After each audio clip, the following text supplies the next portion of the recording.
We are going to discuss the difference between a thread and a process. So to start with, let me explain you what a process is. So consider the whole program code.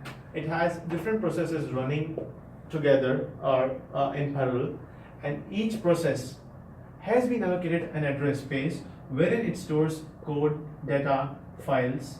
It has been allocated a stack from the main stack of the system, and it also has registers for that specific process, like not physically, but the context of the registers for that process is stored in the address space of the process.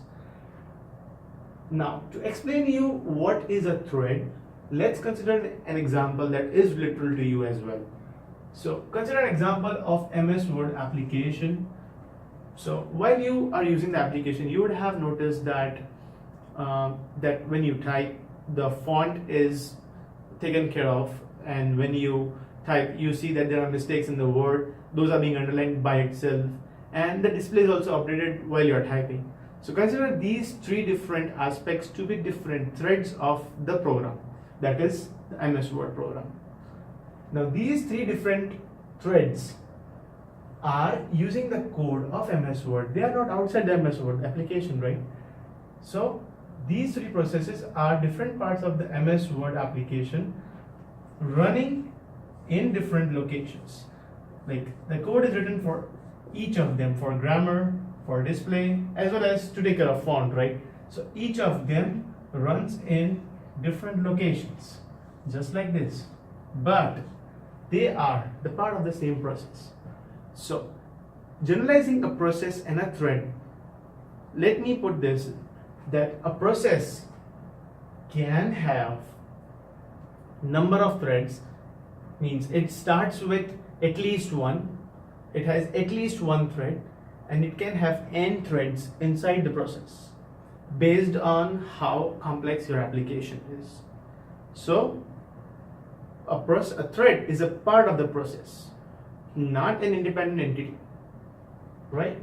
Now there are certain things that need to be taken care of while you're programming ahead, so you need to understand literal mean the details of the difference as well. Like in a process, as you see the code, there's a code section where the code is stored, there's a data section, there are other files, there's a stack, there are registers for that particular process. Now these things get distributed, some of these things, not all of them, get distributed among these three different or n threads. Let's consider three for this example.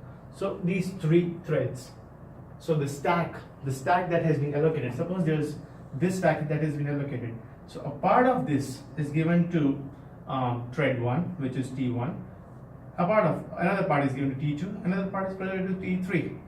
So this is how it is.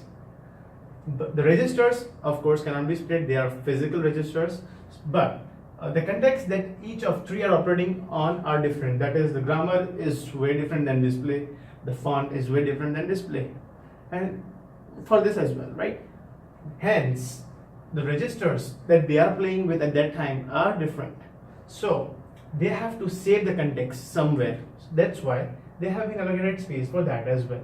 But they follow the same code, same data, and same files. So I guess looking at this example, you guys should be pretty clear about what a process and what a thread is. So as I can again reiterate this, that a process is nothing but at least a thread or n threads inside a process. But the thread is not an independent entity of a process. We'll discuss further things ahead in the next class. See you.